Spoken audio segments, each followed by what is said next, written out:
आज आमर मुख्य स्ट्राइक दाबी दिवस नवेम्बर 16 होची ऑल इंडिया दाबी दिवस होची सबु स्टेट होची सबु डिस्ट्रिक्ट रे भी आमर होची कौन आमर मुख्य उद्देश्य होची मासक 9000 टंका पेंशन प्लस आमर महंगा भत्ता जो दिया होची डीए सेटा को आमे डिमांड करछु। आ थर्ड थिंग होची आमर आयुष्मान भारत योजना रे आमर जो सीनियर सिटीजन माने अछंती सेमन को ता धरे शामिल करा जो से तीनटा पॉइंट पई आमे आज मुख्य राजा रास्ता को ओलेछु। आउ सुप्रीम कोर्ट भी आम 2022 मसीह आम सुप्रीम कोर्ट भी ऑर्डर करछंती जे पेंशन वृद्धि करा जाऊ किंतु आमर सरकार कर्णपात करू नाहंती।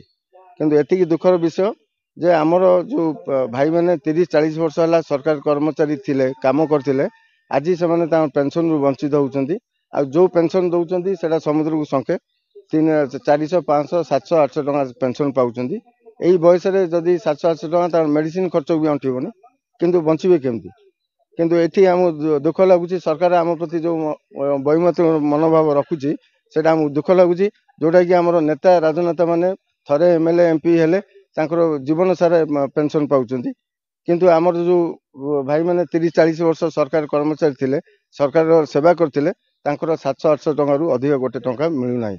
सेटा पई आमे प्रधानमंत्री को आमे अनुरोध करछु से आमर जो जति डिमांड अछि आमर किछि कर्णपात करिवे एवं आम डिमांड किछि फुलफिल करिवे।